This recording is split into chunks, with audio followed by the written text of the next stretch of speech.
Welcome to Rethinking Communication. I'm your host, Michael Ashford. Come with me on a journey as I explore how we better connect with each other through the power of our words. For most of us, formal education left gaps in our ability to communicate well with each other, especially when trying to navigate conflict, inspire change, and overcome misunderstandings.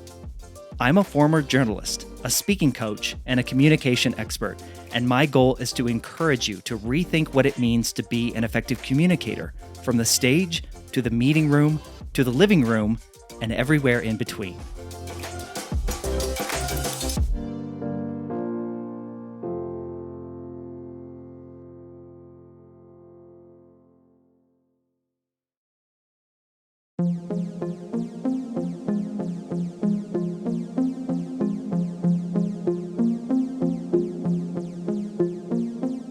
How often do you feel as if the world or other people are trying to put you into a singular box, to give you a label that can easily and succinctly define the entire makeup of who you are? It could be politically, it could be religiously, it could be based on your age, it could be based on your generation. There are so many ways that the world, that others try to categorize and niche you into a particular, I'll call it a stereotype. But you know in your heart that you are much more than those indefinable labels. You understand that even though you might identify with a particular label, that there is so much nuance and complexity within that it couldn't possibly explain the entire makeup of who you are. And you know that about your friends and family and others that you know well as well. You know that even though they might be labeled as something, it doesn't begin to describe the depth of who they are as a person because you know them and understand them. My guest here on this episode of Rethinking Communication is Vikram Mansharamani. He wrote the book, The Making of a Generalist, and he is taking this idea that I've explained thus far, that we are so much more than what a label can assign to us, and he is using that idea to buck the trend that, look, we will go our entire lives trying to be boxed in and labeled as such, or to be told to find our niche, or to be told to find our area of focus. And what Vikram writes about and what we talk about in this conversation is there's so much more if we allow ourselves to expand outside of the box of what those labels might try to restrict us to. Vikram calls this approach to life, to his life, and what he's encouraging you to do, he calls it the migrant mindset, and it's based on this core principle. He says the first rule of a life lived in uncertainty is to allow uncertainty to be fun. And when we are a generalist and not easily definable or easily focused or easily placed into a stereotype or a box, then the world opens up to us and the potential of different experiences, different perspectives, and yes, different ways of communicating with each other.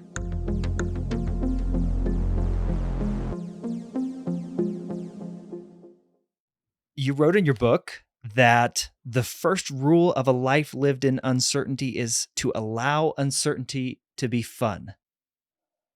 Perhaps some people who may have just heard me say that are like, what the heck are you talking about? I hate uncertainty. How do you make it fun? Well, first of all, you have to acknowledge that uncertainty is one side of the coin. The other side of that coin is opportunity. And so if you think of uncertainty as producing opportunity, it's actually really fun if you think about all the possibilities that uncertainty produces. So at a very base level, that is the way I think you have to think about uncertainty, which is it's opening the door to different possibilities. And so when you think of uncertainty that way, as I do, you want to embrace it. Uncertainty is just filled with potential, opportunity, etc. And so that's how I make it fun, because it lets you imagine all sorts of good things as well as things that may be anxiety producing. But it's the good stuff that makes it fun. So that would be, I would characterize that as an optimistic outlook towards uncertainty. For the folks who may be listening who take perhaps a more negative bent, that those opportunities are not opportunities, but that they are challenges or even issues or negative in some way.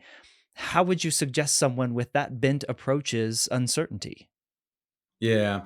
So look, uncertainty produces anxiety for everyone. We just know that, right? I mean, the future is uncertain. Therefore, things that may happen produce anxiety. And we think about it both in terms of the good things that can happen, but also the bad things that can happen. And I think that's what you're hinting at is it's a little bit of one's disposition that leads to the interpretation of whether uncertainty is helpful, unhelpful, positive, negative, anxiety inducing, or energizing in a fun way. And so I think part of it is to you have to understand you cannot control uncertainty. We do not know what the future holds. And so what we can control is our reaction to uncertainty. Maybe if you're predisposed to see things in the negative light or be on maybe perhaps a more pessimistic interpretation of an uncertainty, I would merely suggest why not try seeing everything, all developments that may occur in the future, as both good and bad. Force yourself to see both sides. So in my prior book called Think for Yourself, I actually talk about actually employing a devil's advocate, a functional devil's advocate in corporate decision making, which is, in the domain of big corporate strategic decisions, there are often biases. Everyone thinks the deal's going to work out. They wouldn't have done it otherwise. Every manager's got predictions and projections that look like this is going to be the best thing ever. Always. Well, what if you had someone introduce into that discussion by structure, by design? It might be mechanical, it might feel overprescribed. Someone who takes the opposite perspective. And so I've actually been hired by some of the largest companies in the country to do that, to show up and to say, hey, I understand all of you believe this deal is a good thing to do. Let me tell you why it might not be a good deal. Now, I may not even believe that, right? Michael, I may not actually believe what I'm saying, but the key is to get people to think about both sides, the positive and the negative. And just as I suggest devil's advocate can be useful to understanding the downside of a potential transaction or something that's uncertain in the future, so too can individuals utilize a devil's advocate in a positive way. I don't know what you call that, an angel's advocate or something, right? Yeah. But like, hey, I'm worried about this going wrong. Well, you know what? What if I mechanically force myself to think about it as going right? What if? Yes, I'm worried about this. I'm worried about that. But what if they produce interesting opportunities? Vikram, for you, where does that mindset come from? Perhaps it's helpful for you to explain a little bit of your background and how you got to this Yeah. point, uh, Yeah. so that folks can understand how you got to that mindset, how you employ this mindset in your everyday life. Yeah. So look, you're hinting at, Michael, just my whole life, right? I mean, how does one Yeah. get to any perspective? We're all a collection of our experiences. We're all a collection of the exposures we've had to parents, teachers, books, movies, and everything in between, right? So it's a little bit of a difficult question to answer how did I get here? But I think one of the dynamics that's probably something others can adopt is I have forced myself, as I describe in this recent book, to be a generalist, to be wide eyed, to be broad minded, to actually force myself into areas of discomfort to learn. And that I think has made me see that there are multiple perspectives on everything. I have come to the conclusion that every perspective is biased, every perspective is limited, and every perspective is incomplete. So why not employ multiple perspectives? And so therefore, if you're seeing something very negative, you can look at the positive side of it. Therefore, if you're looking through a global development through the lens of economics, well, what about politics or sociology or technology? Maybe there's another interpretation.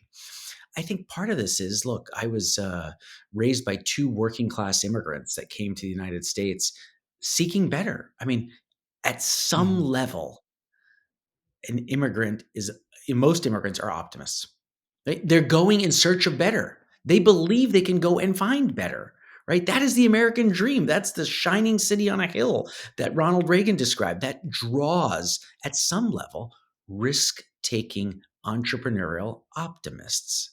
And that's what's made America great. So I think there is something to my upbringing as the son of two immigrants who came to this nation, but it also was I grew up thinking America as a land of opportunity. Anything is possible. Like, it doesn't matter what your background is. It doesn't matter what your father did for a living. None of that stuff matters. You will be judged by you.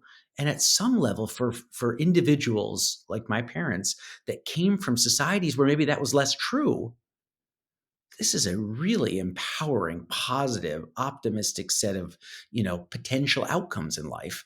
And so, did that rub off on me? I think so.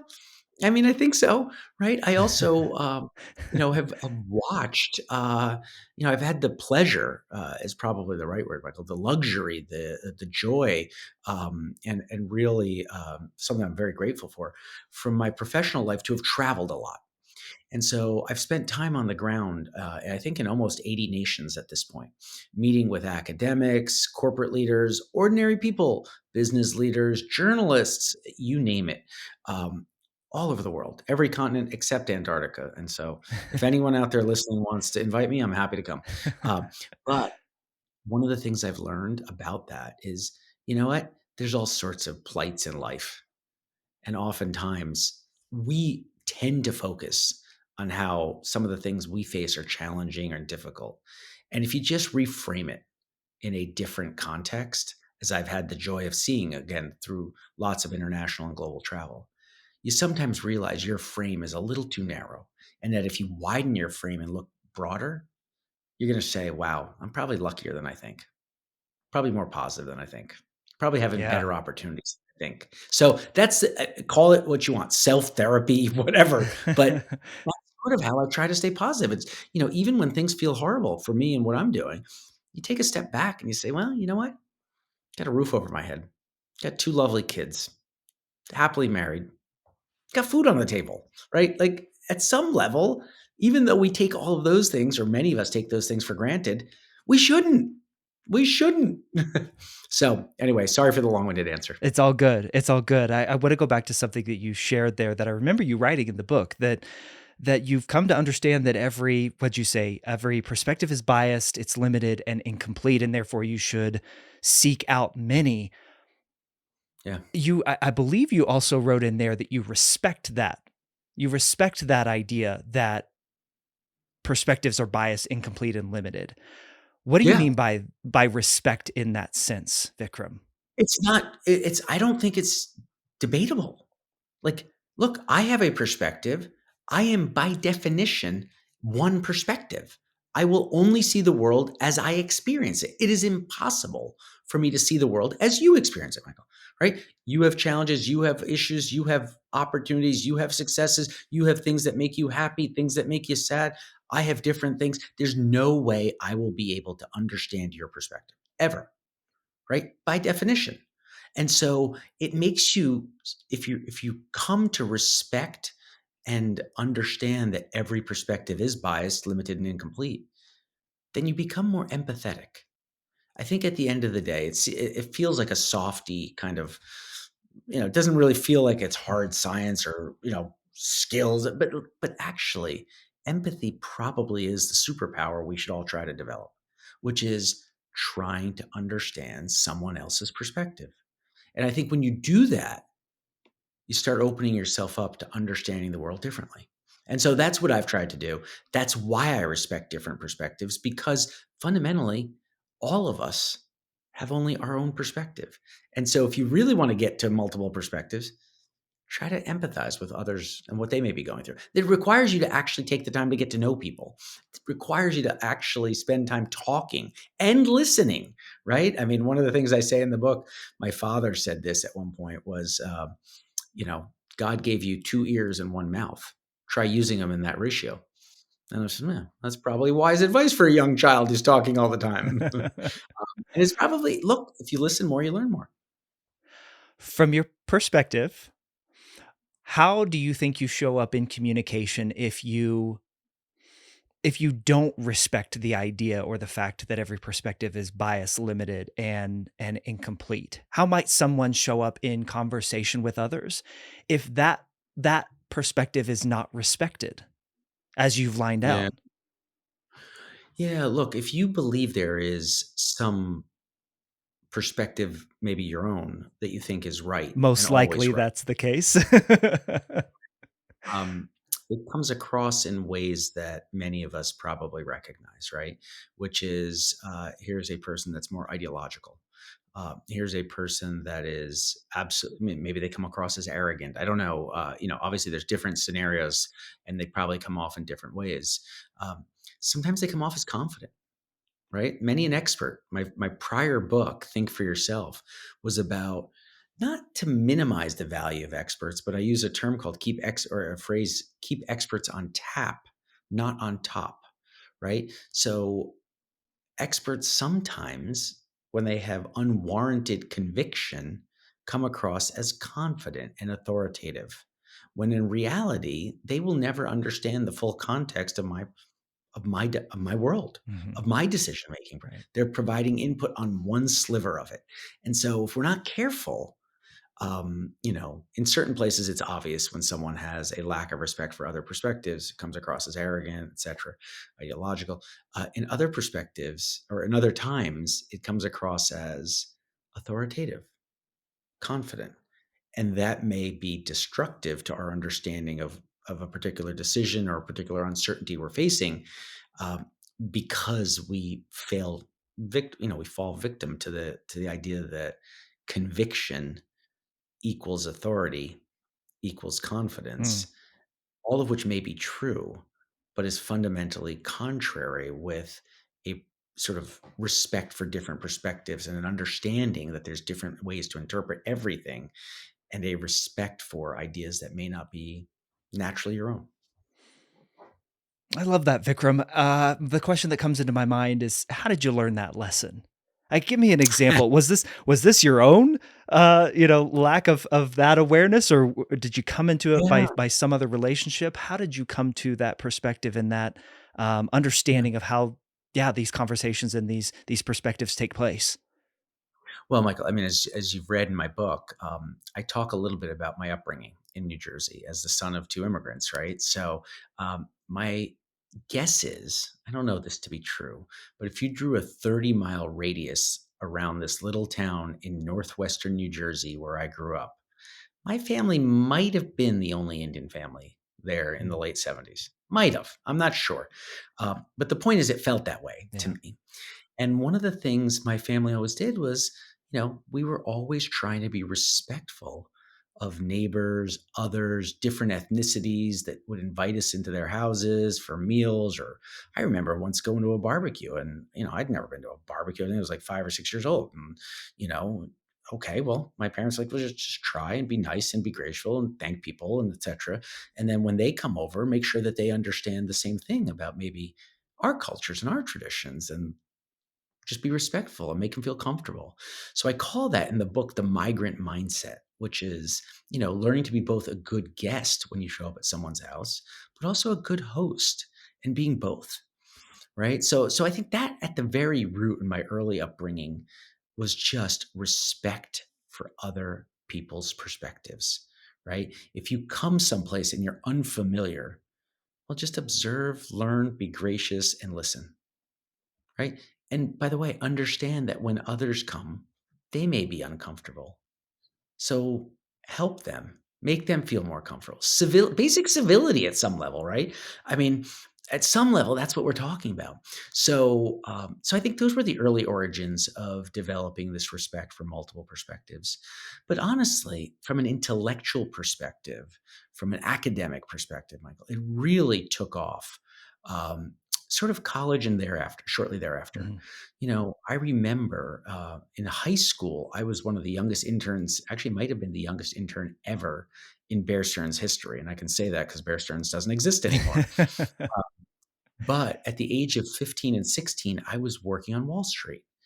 Now, I did that, and I remember hearing from, high school teachers, et cetera, that markets are efficient, economics are efficient, price. And I remember going, this was 1990, 91, 92, and watching the Japanese bubble inflate and then start to burst. And I was like, how can things be efficient Hmm. and also have this bubble dynamic? This didn't make sense. And then in my early professional career, I remember being on Wall Street, and then you had the Asian financial crisis. And I was like, wait, but all these experts said markets are efficient. That doesn't make sense. Then you had the internet bubble. Then you had the housing crisis. And so at some level, I was like, well, look, all of these perspectives were very economic and finance driven. But what if we instead included a psychology perspective or a political perspective Mm. or a different perspective?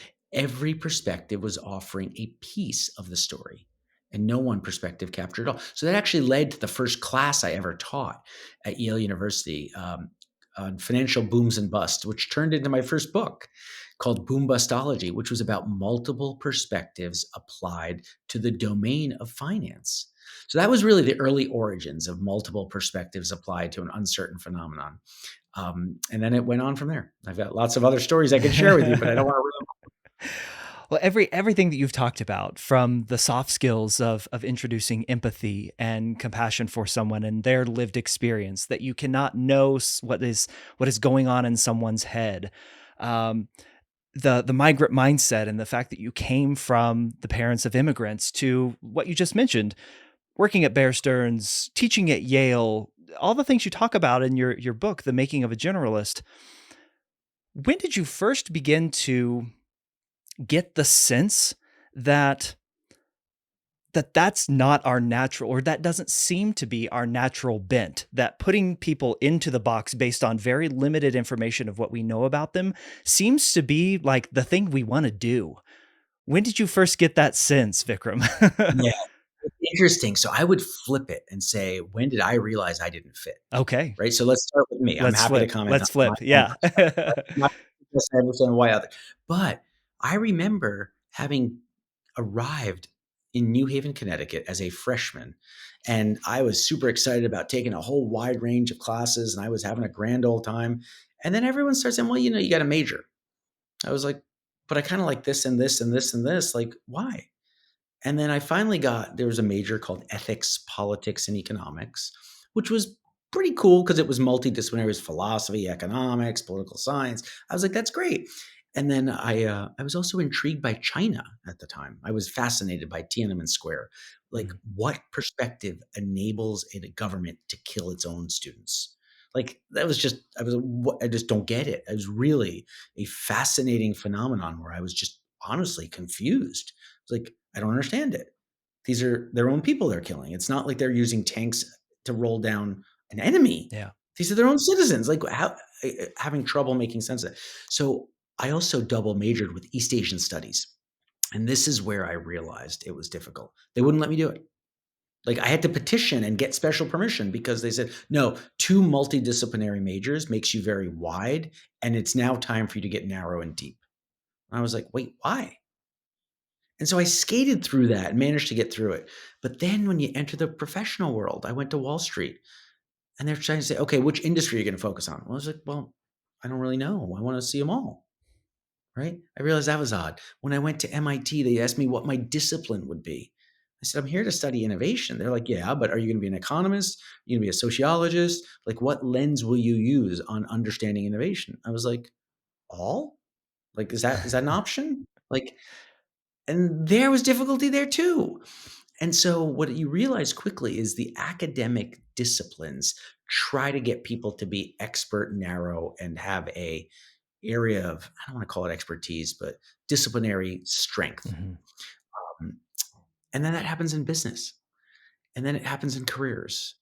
Think of it in medicine. The aspiration for the most successful medical students are to get specialized quickly, right? Research, to get specialized and narrow quickly, to be the world's expert on something. I was never intrigued by doing that. I was intrigued by seeing, how do these pieces fit together? I mean, maybe I'm just wired incorrectly or something, Michael, but like, I was really curious about the whole. I realized I'm a systems thinker. I like to see how the pieces interact. And so, economics, how does that interact with geopolitics? How does geopolitics interact with the financial markets? How does that interact with technology that might change all of the above? Well, maybe geopolitics is changing technology. And there's all these different ways to think about it. Um, but really, there wasn't an aha moment where I was like, oh, in this world where everyone wants to categorize, I don't want to be categorized. It was this rolling pressure that felt like it was escalating from college into the professional world, into graduate school, and then definitely in my postgraduate professional world, this pressure to get narrow and deep, narrow and deep. And I wanted to be broad. And I don't know if that's a disposition thing. Yeah. I don't know if it's the experiential part of my own upbringing and some of the travels and exposures I've had. I really can't answer why. But what I do know is I've advised plenty of students in thinking this way. And even if you apply it mechanically, which is, yes, you like to read nonfiction, read some fiction. Just read some fiction. Yeah. People are like, "Wait, what?" That can be jarring to them. Yes, you like to watch romance comedies on TV? Watch a documentary, watch a thriller, watch an action movie. Like, just trying to get people slightly out of their comfort zones, right? It's actually really educational and been really helpful. So, that's the way I think about it. Vikram, I've had several guests on this show talk about our just innate and inherent want as humans to tribalize, to want to Yep. break ourselves, to categorize, to go narrow and deep, as you've discussed, to find our clan and say we are one, we are the same. You've outlined ways that you have pushed back on that. I'm curious, are you able to describe what that feeling, why that feeling is so off-putting to you? You're saying that the sort of I mean, I wanna be careful, I don't wanna make it political, but the Yeah, yeah. partisan tribal, it's sort of that whole. Not even we don't even have to go into the political world, although I know you ran for office, so we could go there. But this let's take sports. We want to Yeah. break into our sports factions, or Yes. um, within a metro area. I live here in Denver, Colorado. We want to faction ourselves between the rural and suburban and urban folks, and we create a, not an identity, but almost, of where we're from, Yeah, who we hang out sure. with, what we Yep. what we like to do. I like to go to the gym and lift weights. My tribe are the bodybuilders and the weightlifters. I used to be a runner, so it used to be that, I've shifted from the Sure, running community to just all sure. these things. We have this tendency to want to, as you've said, Yeah.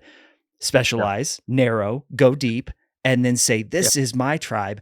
And it just seems like to me, from reading your book, from hearing you talk, that you have something about that is off putting to you. Am I reading that Yeah. correctly from I you? mean, so it's interesting whether it's off-putting or unfulfilling, maybe a better word rather than off-putting. It's unfulfilling to Okay. me, Okay. right? Like, I Yeah. find value in being in areas where I'm learning from people and engaging with people, and, part of being a generalist is walking into a room and realizing every single person in that room likely knows more about something than you do. There's no one in the room that I know more about, but I could probably put together a better picture of reality than any of them might. Right. So this was often the case in academic circles.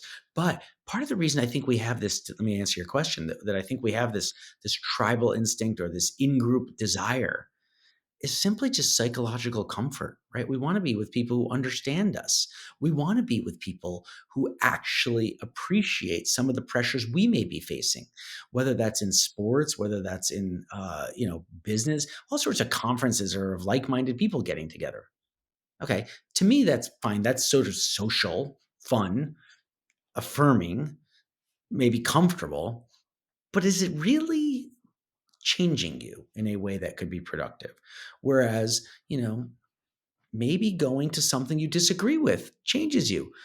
I've spent time, one of the more interesting charitable events I did was, I'm not a runner, unlike you. I've never really been a runner, Michael, but I signed up. My first ever race that I ran was, I signed up as a charity runner for the Boston Marathon. I'd never even run a 5K before. Oh my I just gosh. and so I signed up. I managed to get signed up as a charity runner, and it forced me into this discipline of learning, getting to know that community, focused on injury prevention, understanding hydration and fueling while going for a long run like that. And, you know, was it a success? I finished. So for me, that's a success. It was under 5 hours. For me, that's a success. Maybe for those in the community I was part of, They were like, "Yeah," that they wouldn't have viewed that as a success.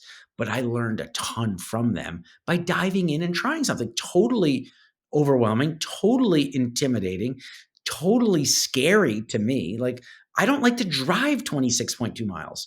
Forget about running it, right? And yet I did one afternoon 7 years ago and, in Hopkinton down to Boston, I managed to make the journey and finished it.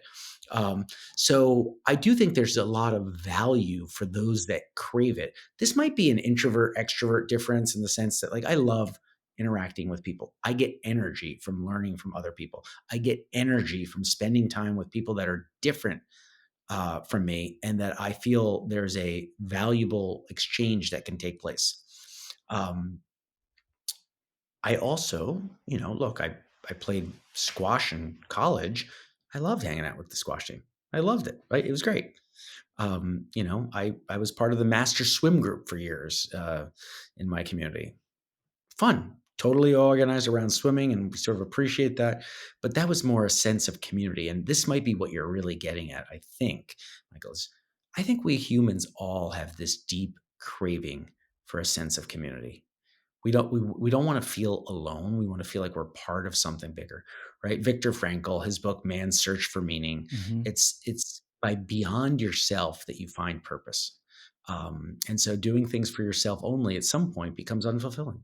And so being with like-minded people or a community, I think, is really powerful. What is the community of a generalist then? Yeah, so that's a fabulous question. And the truth is, I view anyone and everyone as my community.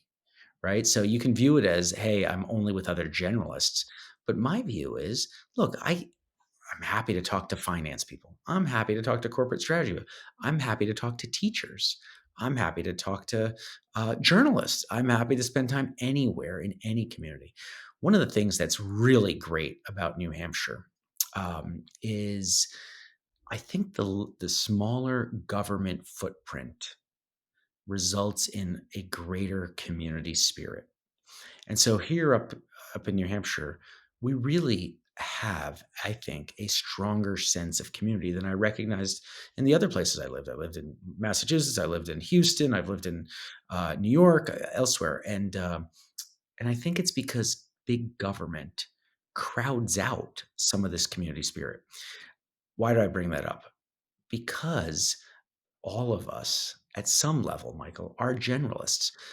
It's not an either or distinction, Mhm. right? All of us are part generalists. I guarantee this, right? No one's an expert parent that I know of. At least I Nope. haven't met them. I'm not claiming No, that. neither am I. No one is an expert spouse or significant other, right? Nope. There's always learning there. So yeah, you might be an expert in financial engineering and swap structuring for multilateral or multinational companies that are managing currency risk and interest rate risk across the G7 nations. Okay, fine. You're that expert. But you're still a generalist when you go home and the door doesn't work and you're being asked to fix the hinge. You're still a Mhm. generalist when, you can't get the lawnmower started and you're taking apart the spark plugs and saying, "Where is the problem here? I gotta get this engine going." Right? These are the things that, like, all of us are generalists in. So, part of the reason I bring it up that way is I think geography often results in our community in that sense. So, as a generalist, and we're all generalists, that means being a neighbor and thinking about yourself as such, right? That means being engaged on a civic sense locally. That's part of a community. Being an American citizen who engages in the political process. That's part of being a citizen. Being a parent who helps kids figure things out, exposes kids. One way that I recently got more involved, it was really actually subsequent to the publishing of this book, but it was in the last 7 months or 6 months or so. Um, I started volunteering with the New England Disabled Sports Program at Loon Mountain in New Hampshire, which is an adaptive ski program. They do adaptive Mhm. sports all year round, but I was particularly interested in the skiing. And I worked with kids with all sorts of issues, disabled veterans, you name it, people of all walks of life, of all ages. And we didn't really think about any of that. We focused on skiing. getting them out onto snow, sliding by themselves, developing independence, and having the joy of, rushing air in their face. And for those who've been in wheelchairs, being able to do that once on their own, it was really powerful. And by the way, yeah, you can say it helped them. I have to tell you, Michael, it helped me. It was awesome. And so, yeah, that's the kind of world I'm talking about, which is your communities can be anything you want them to be. It's where you choose to spend your energy, which oftentimes for people I think people find a lot of meaning in very local definitions of community. Yeah, I can call myself a community of, broad-minded generalists that have had academic experiences in cross disciplines. Okay, fine. That doesn't really change my day-to-day existence. Yeah. The things you can control, right? The things within your sphere of Yeah. ability to even have an effect on, right? Yeah, and where you want to spend your time, Yeah. right? So I love spending time locally with my community. I think that's awesome. And maybe it's because I'm biased and I love New Hampshire, but I know I have friends of mine in big cities, and they're like, "Yeah, I don't really need to know my neighbors." I'm It's like, "Really?" difficult. Yeah. Yeah, I get it. When you talk about that, when you approach it like that, the communities are more localized, and your ability to adapt and control, or have some sort of a level of control over what goes on, it seems to push back against something that you wrote about in the book, and an idea that I want to explore here a little bit with you, which is, and I'll just read what you wrote. Okay. A surprisingly large number of people want to find reasons to feel aggrieved. Every action or utterance could be interpreted in the worst light as evidence of a hidden intolerance. Yep. With everything that we've kind of talked about up to this point of understanding and respecting other perspectives as biased and incomplete and Right. limited, and you talking about your community is what you make of it. Um, Where are you then seeing the rise, or the seemingly rise of this, as you've described, utterances and Yeah. actions interpreted automatically in the worst light? Where do you see that rise from? Well, so I would just, I don't wanna timestamp this conversation, but, by nature, I think if we start talking about what's happening on college campuses in the United States right now, you can sort of see that people are quickly coming to conclusions on both sides. This is not a partisan sort of dynamic. People quickly conclude that side is wrong and bad. This side is, and so I believe there's this sense that I had. I had it honestly when I was teaching. That I'll give you an example. I was I described the United States as a melting pot. It's how I grew up. I always thought about the United States as a melting pot. I was We've all told heard that was that. Okay. I was told it was insensitive. I was told I was being disrespectful. Now, the perspective that came to that conclusion must have had an operating assumption that Vikram was interested in squashing individual identity, thinking about an amorphous loss of individuality into some global melting pot or an American melting pot. And I was really trying to say the positives of coming to America, having a common set of values, and that we all contribute to it, right? That's sort of what I was getting at. That's the way I grew up thinking about a melting pot. And yet I was literally pulled aside and told I was being insensitive, marginally disrespectful, dismissive of individual identities, and that America is not a melting pot. America is really a mixed salad. And I was like, okay, I'm sorry. I'm open to hearing. What do you mean? Because I don't get it. And the answer was, well, you can be a cucumber, I can be a carrot, so and so can be a crouton, and we can still play nicely together, but we retain our identities. Now, you tell me how you think of that, Michael, in terms of the operating assumption, the quick conclusion, and the dismissal of intent and sort of, I don't want to make it political, but it feels that way. Identity politics, generically speaking, focuses on our differences. Yeah. And I think we need to focus on our commonalities. I think we have so much in common, so much that's good, so much that we agree on. That if you and I agree on 85% of the things, That doesn't make us enemies. It shouldn't make us Right. enemies. And yet, in many environments, that's what I'm sensing has happened, right? Is that there's this rapid conclusion intelligence. Now, I don't think you asked the question this way, Michael. So give me some liberty to answer what I think Of is a course. useful. Um, why did this happen? How did we get so tribal in our thinking? Now, I believe my own interpretation is that over the last, pick the number of time, 30 years, 35, 40 years, we've gotten increasingly segmented in media.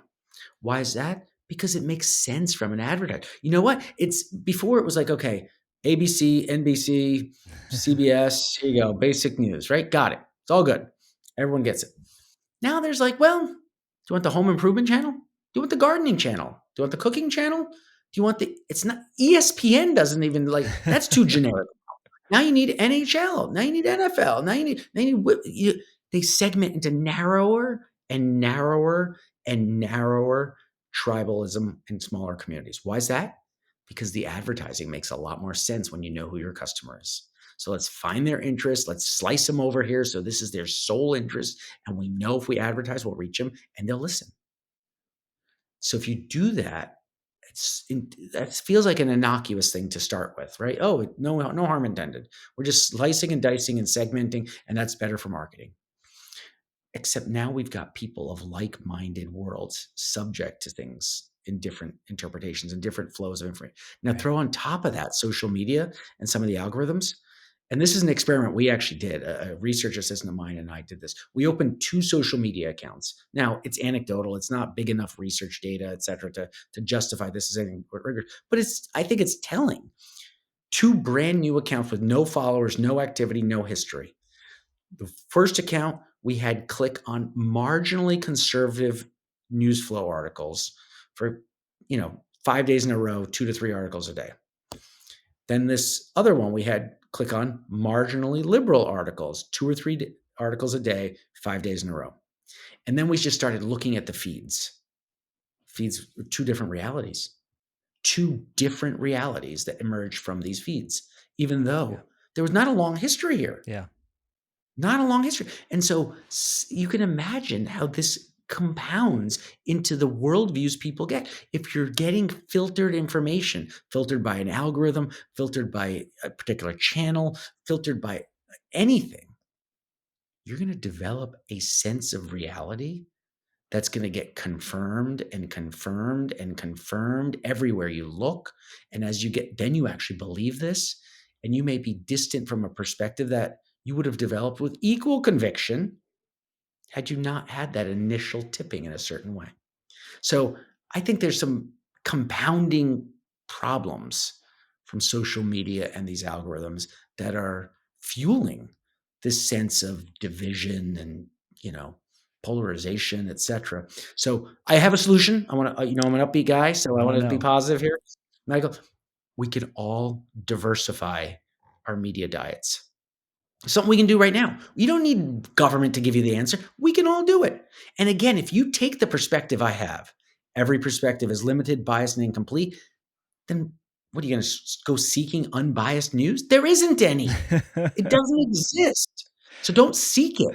Instead, if you're a devout believer of MSNBC and that's what you listen to and watch all the time, do me a favor. Turn on Fox News. I'm not asking you to believe it. I'm asking you to be exposed to it, to actually understand a perspective other than yours. Likewise, if you're watching CNN all day, maybe you go to Newsmax. Maybe you go, there's all these different types. Get exposure to multiple perspectives.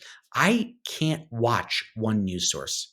I personally go through Fox, CNN, Bloomberg and CNBC because I'm more business and economics Sure. oriented, Sure. but still, and Bloomberg's more global. But I watch BBC. I literally force myself to get a broad, eclectic perspective. I'll read The Economist. I'll read The Washington Examiner each week. I get through both of them. They're different perspectives. And it forces me to evaluate and consider alternative interpretations from what my natural bias might be. And that I think is healthy. I would agree with that wholeheartedly there, Vikram. To loop it back to what But we it's talked hard. about at the beginning. Uh, Yeah, Michael, sorry. I was gonna Go say, ahead. but it's hard. Yeah, This takes effort. This is not something you passively do. Passively engaging with information will likely lead to bias. Actively engaging with multiple sources of information will reduce that bias pressure. But it's hard. It yeah, takes work. You have to actually put in effort. And if you put in effort, I think there's returns for that effort. I would agree. I would agree again wholeheartedly. I wanna loop it back to how we started this conversation because I think this is a good place to begin to land this, which is Yep. you talked about viewing rather than these everything that we've talked about, rather than viewing this as a problem, view uncertainty in particular, uncertainty about other ideas, other perspectives, uncertainty about that person who said that thing, uncertainty Yeah. about what they meant or the assumptions that we think they meant by calling America a melting pot versus a mixed salad, like you detailed. You said make uncertainty a strategy. And you just kind of outlined a little bit of a strategy there of mixing your Yep. media consumption. I'm curious from you, Vikram, to understand what does your strategy look like and how do you show up in the world as a generalist? What does that look like to show up in the world as a generalist? How does that strategy of leaning into uncertainty manifest itself for you? Yeah. So, by the way, I don't know if I do it well. I can just describe how I do it, Sure. right? So Sure. this is not a model of like perfection or some way to do it. What I have done is I have found real value in being able to connect dots while others are generating dots. Now, what does that mean? It means connecting disparate communities, different perspectives to form new insights and or develop new opportunities that come from that. What does it look like as a generalist? I mean, again, I have my fingers in so many different things and have been involved in so many different projects over the last, call it 15 to 20 years. I'm on the board of a space company that's launching rockets. I was on the board of a transportation company. I was also on the board of the Africa Opportunity Fund. So, where did I use my sort of business time in a governance sense? Having taught business ethics and corporate governance, I used it where I thought I could be helpful and where they would value me. So, a two-way street, right? So, but it leads to really confusing trajectories from those that look at the world more traditionally. I mean, so many people have been like, Vikram, like, when are you going to decide what to do? Like, even my parents, like, what do you do for a living? My wife and I still debate this. Like, what's your, we're filling out a form for a child's school or something like father's profession. I'm like, I don't know. Put down whatever you want. She's like, generalist, no one understands that. I was like, well, I put together some investment deals. I've been involved in corporate advice. I do a lot of public speaking. I've written books and write a weekly piece. I hosted a podcast. I've hosted radio shows. I travel a fair amount and I meet people in companies and countries and a lot of stuff all over the place. I don't know. What do you want to call that? And even my wife, who knows me well, is like, yeah, I don't know. This is too difficult. I literally don't know what to do. So, how does it manifest itself? It manifests yourself, being a generalist, the world views you as distracted. They view you as sort of whether it's opportunistic, distracted, a jack of all trades, master of none. There's lots of ways they interpret it. And you know what? I don't really care. To me, it's the most fulfilling path that works for my curiosity, maybe my ADHD, maybe a little of both, right? And that's okay.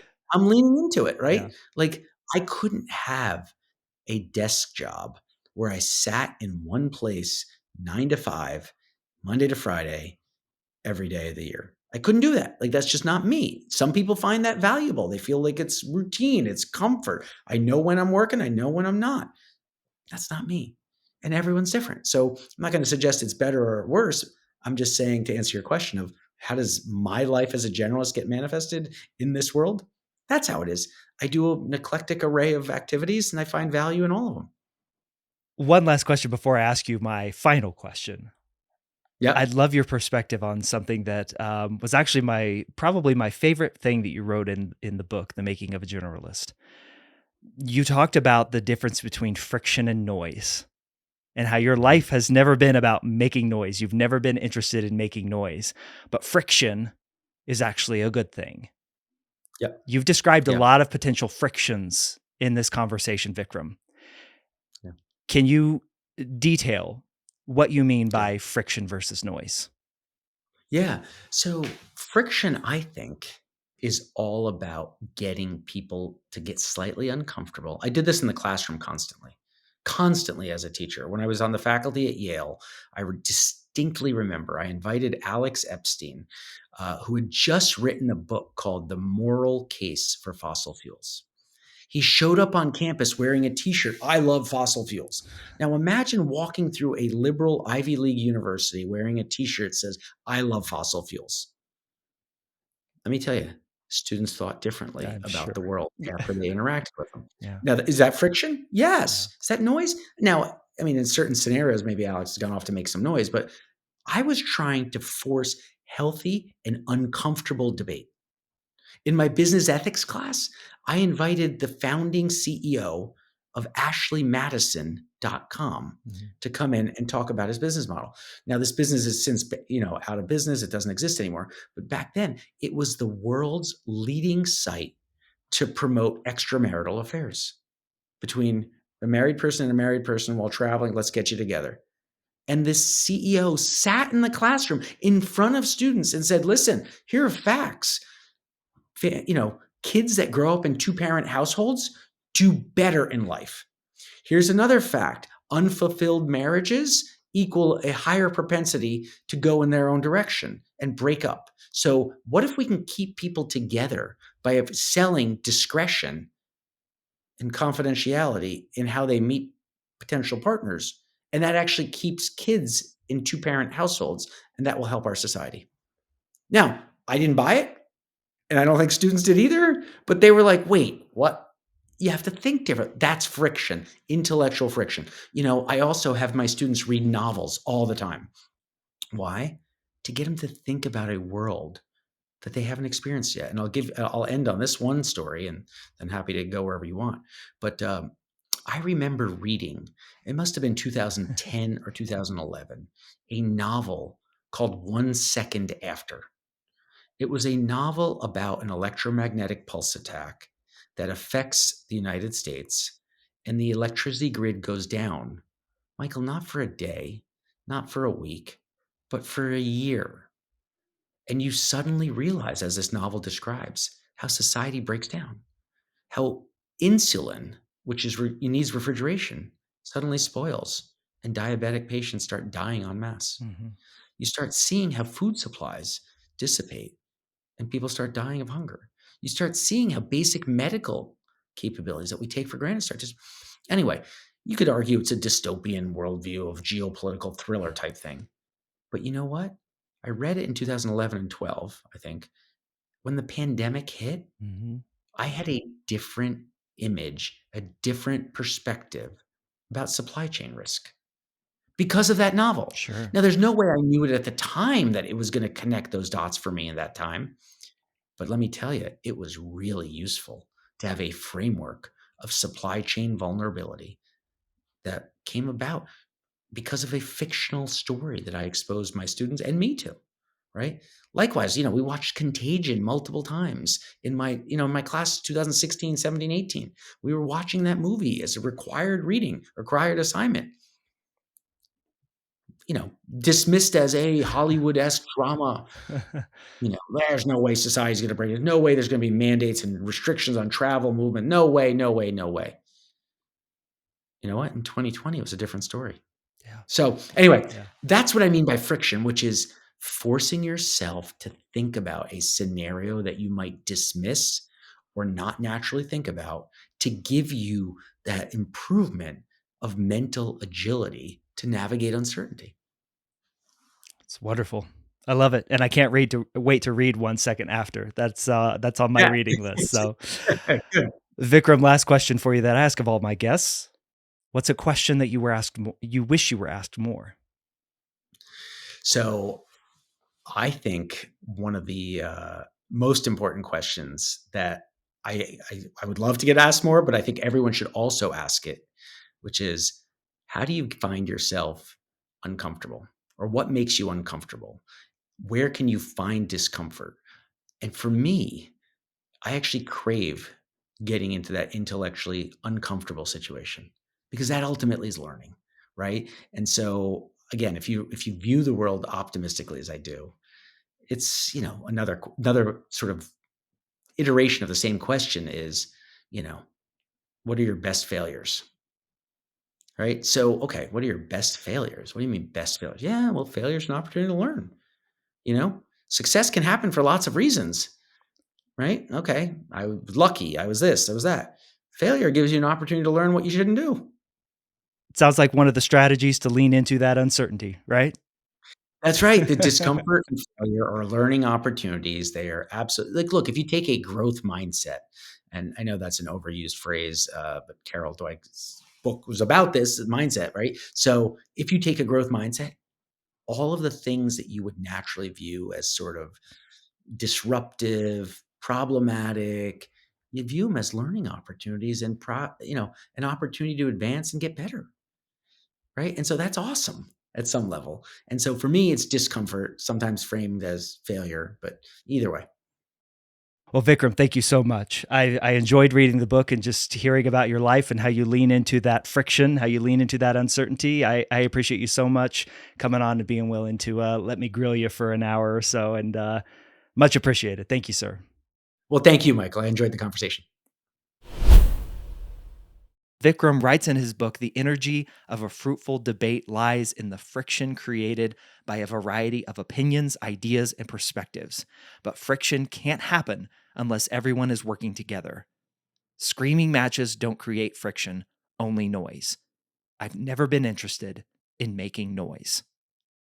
What I have come to know and understand is that when we try to label someone, when we try to focus someone, when we try to assign someone to a group or an identity, and they fall outside of those beliefs or outside of our beliefs of how they should act within that group or within that label, that's when screaming matches and the friction, the noise that Vikram talks about in this quote from his book, that's when that happens.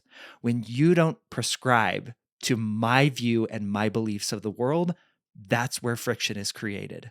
But as he talks about, and as we talk about in this conversation, as he wrote about, he's come to understand and respect that every perspective is biased, incomplete, and therefore limited, even his own. And what it's doing to us to want to categorize people is creating such an overwhelming amount of friction that our communication, our communicative abilities get lost in that noise. Vikram's idea of being a generalist, being open to the entirety of the human experience and understanding it, not always agreeing with it. Be sure, Vikram has beliefs, ideas, thoughts, and opinions, but at least being open to exploring that, exploring and remaining in that uncertainty where questions are asked, where many possible answers are explored. It's not just a yes or no binary. That is where we begin to communicate well with each other rather than just creating friction and a whole lot of unnecessary noise. I want to thank Vikram for writing an incredible book and for spending some time with me here on Rethinking Communication. If you like the conversation that we just had with Vikram, please share this episode with your network. Help spread the good word about rethinking what it means to communicate well with each other. And the guests that I have on this program, including Vikram, what it means to rethink our communication, what it means to ask more questions, and what it means, as we discussed in this conversation, what it means to be a generalist, to not subscribe to the yes, no, either or binary that so much of society and so many of us try to place ourselves and each other into. If you would ever like to get in touch with me, you can always email me at michael@rethinkingcommunication.com, or you can go to my website, michaelashford.com, and reach out there. I'll catch you on the next episode of Rethinking Communication. And until then, keep asking questions,